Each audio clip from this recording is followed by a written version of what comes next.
There are two kinds of quiet girls in this world: the ones who stay silent because they're scared, and the ones who stay silent because they're watching. Most people, yeah, they can't tell the difference. Not until it's too late. My name is Riley Carter, and on the morning I turned 18, my mom tried to take everything from me. The crazy part?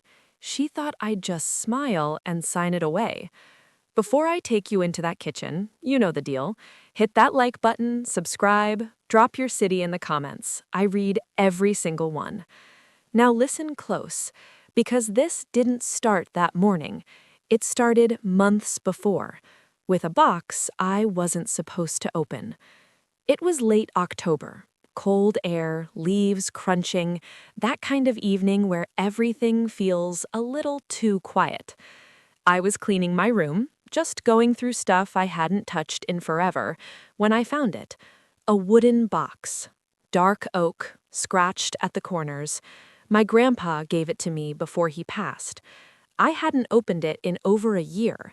Not because I forgot, because I wasn't ready.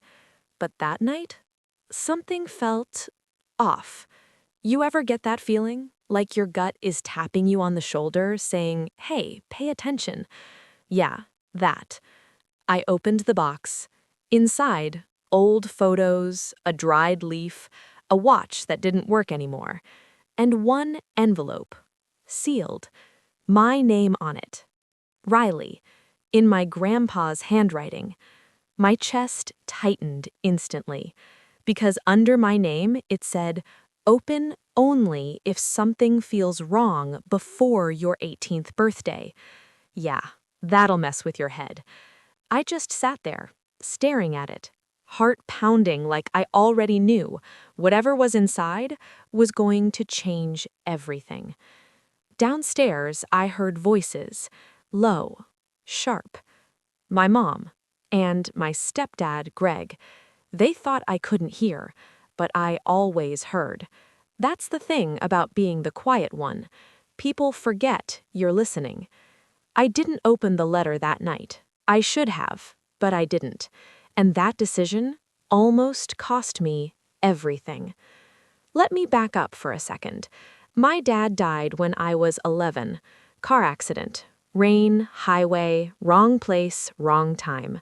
One phone call and everything just stopped. My mom cried. For a week. Exactly 1 week. Then she moved on. Fast. Too fast. By the next year, new house, new car, new man. Greg. Big voice, bigger ego. The kind of guy who laughs loud at his own jokes. He had a daughter too, Madison. Perfect hair, perfect smile, perfect in my mom's eyes. And me? I learned real quick how things worked. Crying? That got you called dramatic. Laughing too loud? Attention-seeking. Talking back? Forget it. So I stopped. Stopped reacting. Stopped explaining. Stopped feeling out loud. I went quiet. Not weak quiet. Not broken quiet. Calculated quiet. Because when you don't react, people show you exactly who they are. Fast forward a few years. My grandma passes, then my grandpa, and that's when things got weird. At the will reading, I wasn't expecting anything, but my name came up. A trust, in my name, worth a lot. More money than anyone in that room expected, especially Greg. I remember the look on his face, that little flicker. Greed. Quick, but I caught it. The terms were simple. The money was mine, untouchable, until I turned 18. That's when everything changed. Not overnight. Slowly. Subtly. Like a game being set up behind the scenes. Meetings started happening. Financial planning, my mom called it. Different story every time. Different excuses, but same pattern. Same time, same guy. I started paying attention. Little things. Words they didn't think I'd catch. Conversations that stopped when I walked in. folders that disappeared too quickly. And then, one day, I heard enough. Once she signs, it's done. That's what Greg said. Clear as day. That night, I went back upstairs, opened the box, and this time, I opened the letter. Inside was one page, just one, but it hit like a truck. Riley, if you're reading this, something isn't right. Call Daniel Hayes immediately. Trust your instincts. This is your life. From Grandpa. There was a phone number under it. I didn't even think. I just dialed. Hayes Law Office? A woman answered. Calm. Professional. I said my name. There was a pause. Then she said, "Hold, please." A man picked up. "Riley, I've been waiting for your call." That's when I knew this wasn't just a feeling. This was real. He explained everything. Slow, clear, no sugarcoating. My mom had been working with a lawyer, drafting documents, for months, papers that would transfer control of my money to her and Greg, using me before I turned 18, while I was still legally under her authority. Yeah, let that sink in. I didn't cry, didn't yell, didn't confront her. I said one thing. Tell me what to do. And that's when everything shifted. We built something new, quietly, legally, bulletproof. A trust, irrevocable, untouchable, locked tight, no loopholes, no manipulation, no pressure, and most importantly, no access for them, ever. We set the date, midnight, the moment I turned 18. I didn't change how I acted at home, not even a little. Still quiet, still polite, still the good daughter. Because sometimes the strongest move is letting people think they've already won. The night before my birthday, we went out. Dinner. Big smiles, fake energy, and sitting across the room, a man, in a suit, watching. Their lawyer. They were ready. So was I. Midnight came. I signed. One click, one confirmation. And just like that, everything changed. The next morning, pancakes, smiles, a folder on the table. My mom slid it toward me like it was nothing. Just sign it, honey. She really thought I didn't know.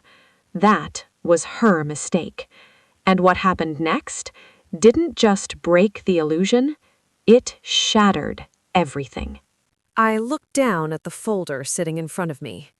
Clean, neat, labeled like it was something normal, like it didn't carry 4 months of lies inside it. My mom smiled at me across the table. Soft voice, sweet tone. The same voice she used when she wanted something. Go ahead, baby, just sign the marked pages. Greg leaned back in his chair, arms crossed, watching me, not smiling, just waiting. Madison was quiet for once, phone face down, eyes bouncing between all of us. She didn't fully understand, but she knew something was off. I opened the folder. Slow, calm, like I had all the time in the world. Page 1. My name. Full legal name. Typed perfectly. Page 2. Power of attorney. To my mother. Page 5. Transfer of partial ownership to some LLC I'd never heard of. Page 7. Shared control. Meaning it wasn't mine anymore. Not really. I felt it. That cold wave in your chest when something hits too real. But my face didn't move. I kept flipping pages, reading every word, every line, letting the silence stretch. At first, my mom stayed relaxed. Then her fingers started tapping the table, just a little, then faster. Greg finally snapped. Riley, you don't need to read all that, it's standard stuff. I looked up. Calm.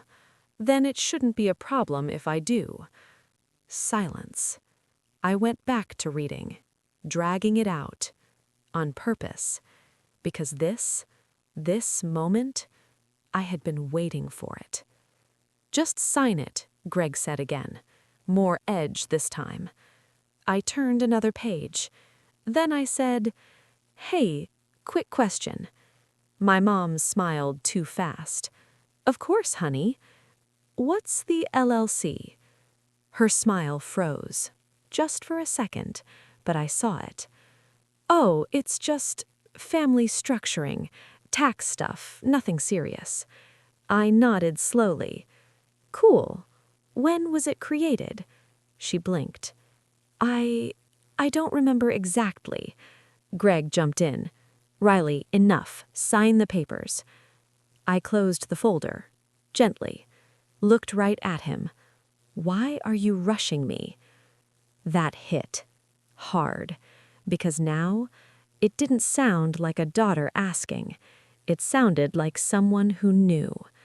My mom leaned forward, voice softer now, almost pleading.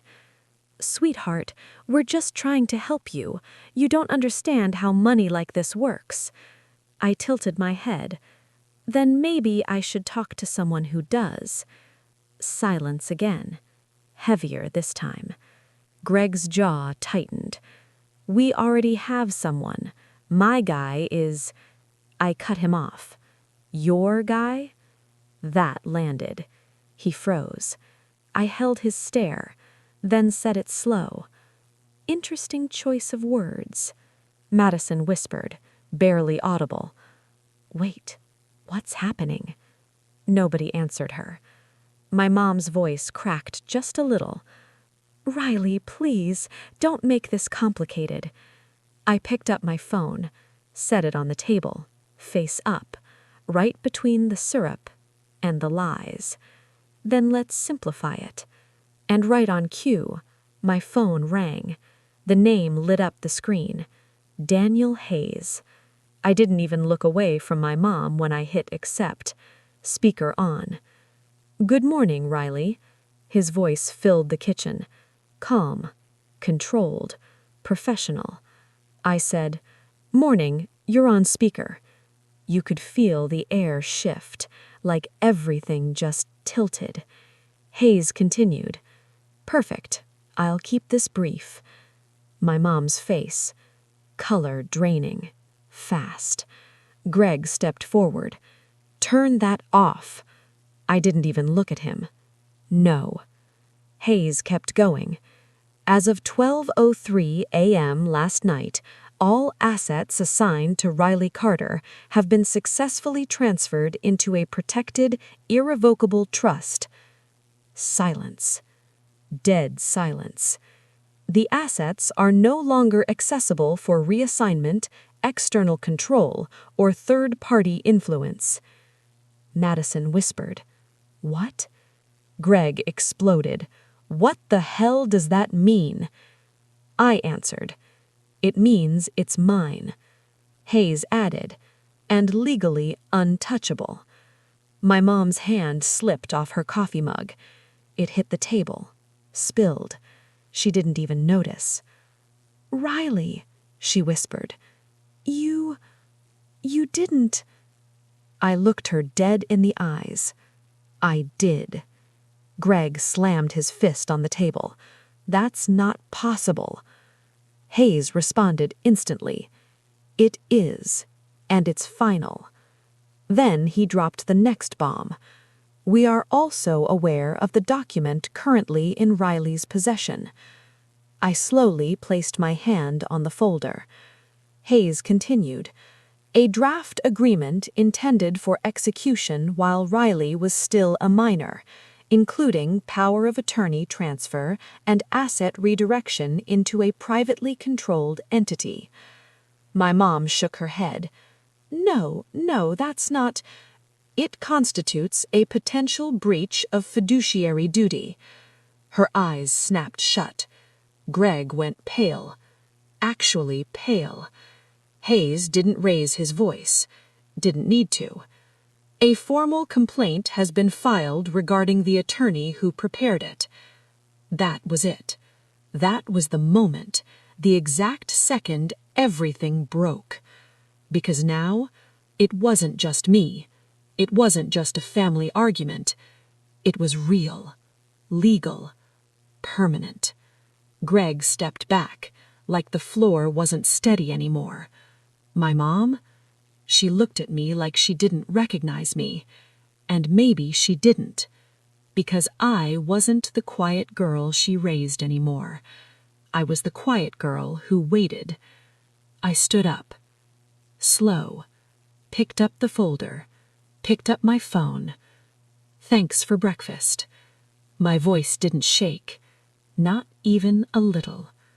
Madison looked at me, eyes wide, confused, scared. I softened just for her. You didn't do this. She nodded. Barely. My mom tried one last time. Riley, please, after everything I've done for you. I paused at the doorway, turned back, and for the first time in my life, I didn't soften my words for her. You didn't do it for me. Silence. You did it for control. That hit harder than anything else. I opened the door, stepped outside, and just like that, I was done. No yelling, no drama, no scene. Just truth. And sometimes, that's louder than anything. If you made it all the way here, drop one word in the comments. Waited. Or walked. I read them all. Because some people break. And some people, they wait. Then they win.